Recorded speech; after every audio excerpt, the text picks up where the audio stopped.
En este ámbito, estas pueden ser generales y locales. ¿A qué se refiere de acuerdo a su ámbito espacial de validez? Bueno, va a ser de acuerdo al espacio en el cual van a ser válidas.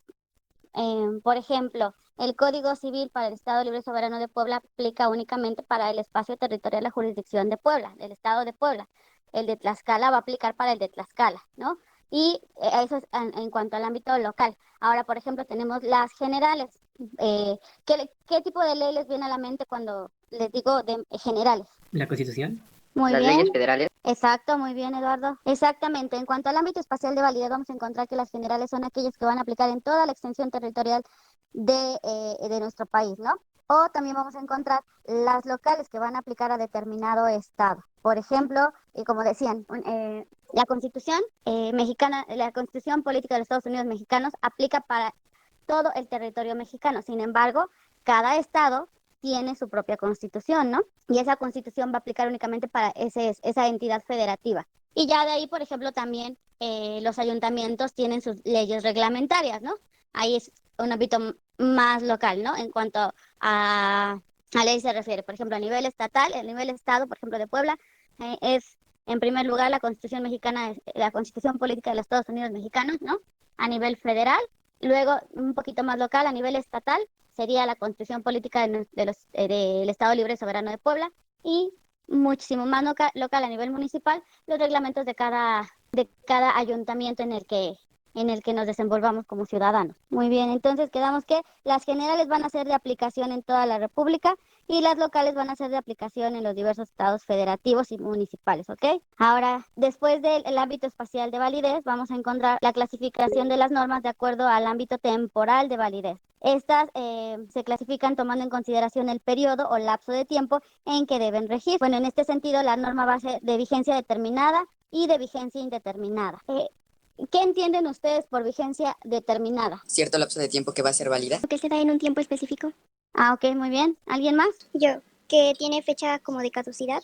Por así decirlo, de vigencia. Muy bien, Lilia. Exactamente, van a ser todas aquellas leyes que tienen un periodo eh, temporal de validez, como lo dice la clasificación, ¿no? Un tiempo determinado. Van a ser vigentes en determinado lapso de tiempo. Y las indeterminadas, Que no tienen fecha de vigencia. ok, muy bien, no tienen una fecha de término, ¿no? ¿Qué ley general les viene a la mente que no tenga fecha de término de aplicación? La Constitución La mexicana. Constitución política. Exactamente, la constitución política, ahorita, actualmente la mayoría de leyes federales y estatales, ¿no? El Código Civil, el Código Penal, ¿no? El Código Fiscal, no tienen una fecha determinada de vigencia. Denme un ejemplo de una ley de tiempo determinado. Las disposiciones que se dieron debido a la pandemia, como el cierre de locales a tal hora o el aforo de los establecimientos. Exactamente, los decretos, ¿no? Todo ese tipo de decretos que hemos estado teniendo que acatar derivado de la pandemia, ¿no? Exactamente. Entonces, ya la clasificación en cuanto al ámbito temporal de validez, pues ya es un poquito más clara, ¿no? Se refiere al tiempo que va a ser vigente una norma, ya sea indeterminada o por tiempo determinado. Obviamente las determinadas siempre van a establecer la duración de la vigencia, ¿no? Cuándo comienzan a ser obligatorias y el momento en el que dejan de serlo. Y las indeterminadas únicamente van a fijar a partir de qué día entran en vigor, sin embargo, no van a determinar una fecha cierta para su cancelación, ¿ok? Esto es en cuanto al ámbito temporal de validez. Ahora, en cuanto al ámbito material, ¿qué se les ocurre ahorita que decimos el término material, el ámbito material? Al área al que se va a referir. Exactamente. Es correcto, lo que dice Stephanie, cuando decimos al ámbito espacial de validez, nos vamos a referir siempre al ámbito material va a ser siempre la materia. ¿A qué materia corresponde determinada norma, ¿no? Es decir, cuando muy importante tenerlo en cuenta porque va a depender de ello cuando ustedes tengan un asunto, estén en un trabajo, sepan a qué área van a tener que recurrir de acuerdo al asunto que les planteen, ¿no? Como por ejemplo, en materia de derecho público, bueno, aquí vamos a encontrar la clasificación de derecho público y derecho privado. Las de derecho público son aquellas normas que van a tener relación el particular con el Estado, ¿no? ¿Qué tipo de leyes creen que son de carácter público? El civil. No, ¿El constitucional? El constitucional, exactamente. El civil no, porque el civil entra dentro del derecho privado, porque la relación entre particulares. El Estado efectivamente se va a encargar de dictar el procedimiento, etcétera, cuando haya un conflicto entre ellos, pero el Estado media la relación entre los particulares. Y en el derecho público es una relación directa entre el Estado y el individuo, la ciudadanía. Derecho penal o derecho Derecho penal, fiscal. administrativo. Exacto, muy bien, también el administrativo. Exactamente, como dicen sus compañeros, esas normas son de carácter de derecho público. ¿Por qué? Porque hay una relación Estado e individuo, ¿no? El Estado, por ejemplo, en derecho penal, el Estado establece las normas de comportamiento, ¿no? Y establece qué conductas se consideran antijurídicas mediante el Código Penal y obliga a través de sanciones, ¿no? En caso de que el individuo no las acate, habrá una sanción, hay una relación directa. Y en el derecho privado, eh, efectivamente, el individuo tiene obligación de hacer o dejar de hacer, sin embargo, no le va a exigir su cumplimiento de manera directa, sino hasta que haya una petición de parte, ¿no? Cuando se afecte directamente la esfera de otro individuo y este lo exija. Bueno, dentro de las ramas del derecho público vamos a encontrar al derecho internacional, al derecho constitucional, al derecho administrativo, penal, el derecho procesal, el derecho fiscal, y dentro de las del derecho privado vamos a encontrar la subdivisión de derecho civil y derecho mercantil. Esta clasificación se funda en materia jurídica porque regula la norma, ¿no? En México tenemos esta clasificación y también hemos agregado recientemente lo que es el derecho agrario y el derecho obrero o derecho laboral, ¿no? El derecho agrario y obrero hay quienes lo manejan como unos como derecho público y otros como dentro de la clasificación de derecho público y derecho privado, lo enfocan dentro del derecho social, ¿ok? Porque va a velar por todos esos derechos de la sociedad, ¿no? No tanto de manera punitiva, pero sí el Estado forma parte y tiene que velar por esa parte social, ¿no? Entonces ahí vamos a encontrar, les digo, hay autores que lo manejan como una rama, subdivisión del derecho público, y hay otros que lo manejan como una división, una clasificación aparte de derecho público, derecho privado y derecho social. Y en el derecho social vamos a encontrar el derecho agrario y derecho laboral, o derecho obrero, como algunos lo determinan, ¿no? Dentro del derecho social, digo, dentro de este derecho laboral, también digo derecho social, clasificación aparte del derecho obrero y el derecho agrario, también vamos a encontrar el derecho de la seguridad social. El derecho de la seguridad social, pues se refiere a todos esos servicios públicos como de salud, etcétera, a los que tienen derecho los trabajadores. Bueno, esto en cuanto al ámbito de materia. Bueno, ya se queda un poquito más claro cuando hablamos de una ley de carácter público, una ley de carácter privado, ¿no? En cuanto a la clasificación. A entender que el derecho público va a ser todo este conjunto de normas que rigen la constitución del Estado, ¿no? La organización del gobierno y las relaciones entre el poder público y los particulares. Esta es la diferencia entre el derecho público y el derecho privado, ¿no? El derecho público va a regular las relaciones entre el Estado y los particulares, y el derecho privado va a ser todas las normas que regulan las relaciones entre particulares, ¿no? Y como decíamos, se va a dividir en derecho civil y derecho mercantil. Dentro del derecho público se encuentra lo relativo al derecho constitucional, ¿no? El derecho constitucional va a ser esta rama del derecho público que va a determinar la estructura orgánica del Estado, su forma de gobierno, sus distintos órganos y funciones, atribuciones, y también las relaciones entre estos mismos, ¿no? Entre los distintos órganos de gobierno. También el derecho constitucional va a garantizar a las personas físicas y morales, ¿no? Una esfera de derecho jurídicamente invulnerable frente al Estado mismo.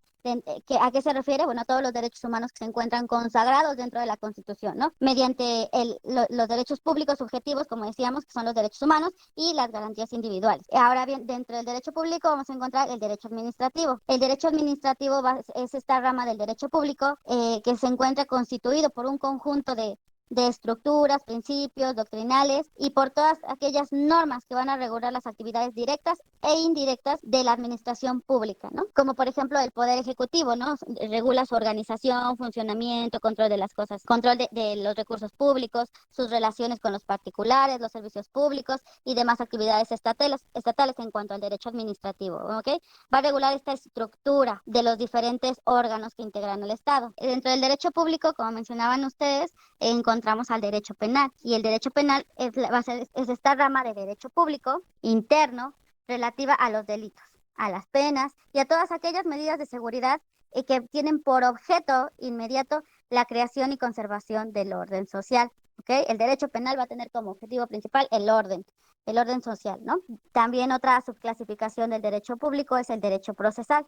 El derecho procesal, pues como su nombre lo indica, va a determinar, va a ser la rama del derecho que va a regular toda esta función jurisdiccional del Estado, va a establecer las reglas de los procedimientos, las normas a seguir en cuanto a la función jurisdiccional del Estado para poder administrar, para poder realizar su fin de administrar justicia, ¿no? Con el fin de poder resolver todos y cada uno de los conflictos que surjan entre los particulares, ¿no? O que se establezcan aquellas situaciones de derechos o situaciones jurídicas dudosas, ¿no? Con el fin de, el derecho procesal va a tener como fin eliminar la incertidumbre jurídica a través de los procesos previamente establecidos, dictados y normados. Otra subclasificación del derecho público va a ser el derecho fiscal. Y estas, pues bueno, van a ser el conjunto de normas que se van a encargar de regular las contribuciones, ¿no? En sus diversas manifestaciones, IVA, ISR, etcétera.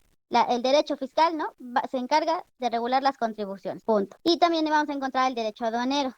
El derecho aduanero va a ser de carácter público porque es todo van a ser las normas jurídicas a través de un ente administrativo, ¿no? Va a regular todas aquellas actividades, funciones del Estado en relación con el comercio exterior de mercancías, ¿no? Que entren o que salgan en sus diferentes regímenes, Entonces, va a regular el derecho aduanero todas aquellas mercancías que entren o salgan del territorio mexicano, ¿no? Verificando que cumplan con todos estos requisitos fiscales, ¿no?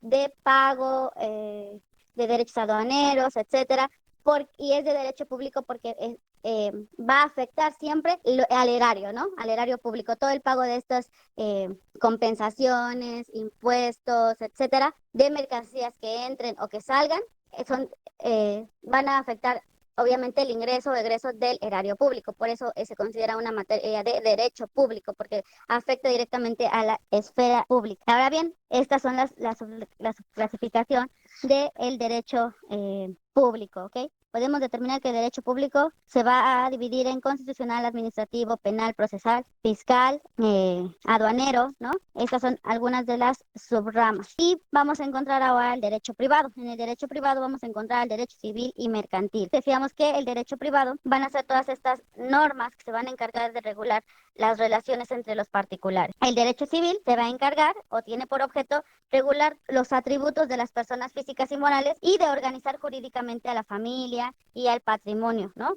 Determinando las relaciones de orden económico entre los particulares, que no tengan contenido mercantil, agrario u obrero, ¿no? Obviamente, aquí hay que hacer la aclaración. Por ejemplo, si ustedes acuden a realizar la compra, ¿no? De un terreno que tiene la naturaleza o el carácter de ejidal, ¿a qué leyes van a recurrir ustedes para realizar todo el proceso de compra-venta? ¿A los tribunales unitarios agrarios? Exactamente, bueno, como dice su compañera, efectivamente nos vamos a remitir a la materia agraria, ¿no? Aunque estamos hablando de que vas a hacer una compra, ¿no? Hay una relación entre particulares que van a hacer una compra-venta. También es cierto que, como lo dice el término, ¿no? En derecho civil van a ser considerados todos estos actos, ¿no? De regular las relaciones entre particulares siempre y cuando no tengan contenido mercantil, agrario u obrero, ¿ok? Por ejemplo, si yo voy a adquirir un terreno, ¿no? En un área que es 100% ejidal,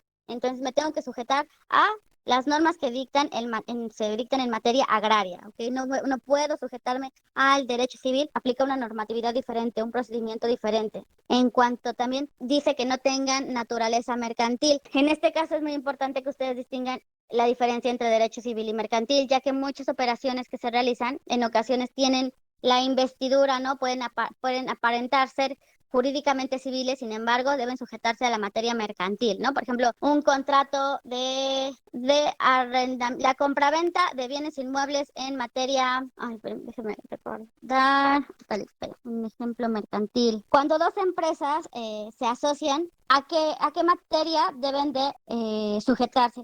¿A la materia civil o a la materia mercantil? ¿A la mercantil? Exactamente. ¿Por qué? Porque estamos hablando de personas morales, ¿no? Como empresas están realizando ciertas actividades de carácter mercantil porque tienen como finalidad como sinónimo de ganancia, una especulación. Van a tener como característica la especulación comercial. Entonces hay que aprender a diferenciar los actos de carácter mercantil y los actos de carácter civil, ¿ok? En cuanto a lo que se refiere. Dentro de esta rama vamos a encontrar que se puede dividir en 5 partes, ¿no? El derecho civil, y lo van a ver en su código civil, cómo se divide en 5, porque vamos a encontrar el derecho a las personas, ¿no? Que es donde se va a definir la personalidad jurídica, la capacidad, el estado civil y el domicilio, todo lo referente a la persona. El otro capítulo se va a referir al derecho familiar. En el derecho familiar vamos a encontrar matrimonio, divorcio, o sea, todas estas normas jurídicas encaminadas a regular estas figuras, ¿no? De matrimonio, divorcio,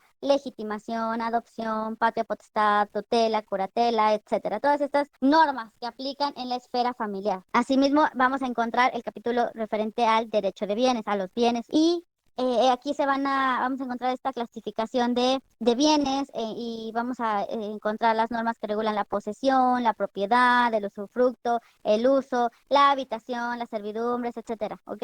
Todo lo referente a bienes. Y también vamos a encontrar el derecho sucesorio. Como su nombre lo dice, este es el que se encarga de dictar toda esta serie de normas en funciones testamentarias y de sucesiones legítimas, ¿no? Testamentarias, intestamentarias, etcétera. Toda esta serie de reglas encaminadas a determinar las sucesiones. Y por último, lo correspondiente al derecho de obligaciones, ¿no? Que va a estipular todas aquellas normas, figuras en cuanto a las obligaciones de la persona. Y en cuanto a lo que se refiere al derecho mercantil, bueno, el derecho mercantil, como rama del derecho privado, lo podemos definir como el conjunto de normas que se van a aplicar a los actos de comercio legalmente calificados como tales y a los comerciantes en el ejercicio de su profesión. O sea, en derecho mercantil, aquí es muy breve la definición. El conjunto de normas jurídicas que aplican a los actos de comercio legalmente calificados, ¿no? Y van a ser legalmente calificados por, efectivamente, el Código de Comercio. Lo que dicta el Código de Comercio son los actos que van a ser considerados como parte del derecho mercantil. Y esto lo vamos a encontrar en el artículo 75 del Código de Comercio, que dice: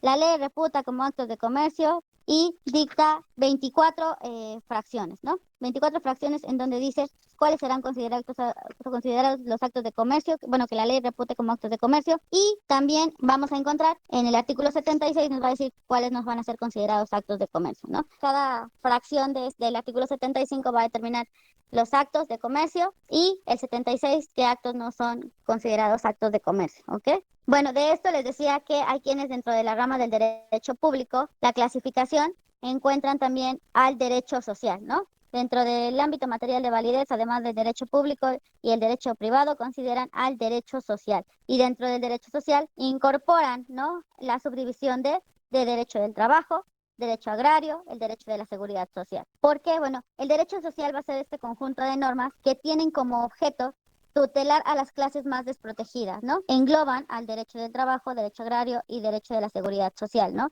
Porque tratan de eliminar toda esta desigualdad que existen los hombres, ¿no? Que viven dentro de la sociedad. Y podemos encontrar, bueno, el derecho del trabajo, y el derecho del trabajo obviamente se considera y tiene como objeto tutelar a esta clase desprotegida, ¿no? La clase obrera. Y se enfoca a todo este conjunto de normas e instituciones que van a regular el equilibrio de las relaciones entre patrones y trabajadores, ¿no? Y las consecuencias de justicia, ¿no?, que surjan en la prestación de un trabajo personal subordinado y a cambio del salario, ¿no? Van a regular toda esta serie de esta relación obrero-patronal, ¿no? Con el fin de que por todo el trabajo, ¿no?, que se realice, exista la retribución, ¿no?, que es el salario. Y el derecho agrario es el conjunto de normas, leyes, reglamentos, disposiciones generales, doctrina, jurisprudencia, que se van a referir a la propiedad rústica y a las explotaciones de carácter agrícola. A esto va enfocado el derecho agrario. Considera el derecho agrario pues una de las clases igual desprotegidas, ¿no?, por el carácter agrícola, etcétera. Dentro del derecho social, les decía, vamos a encontrar también al derecho de la seguridad social,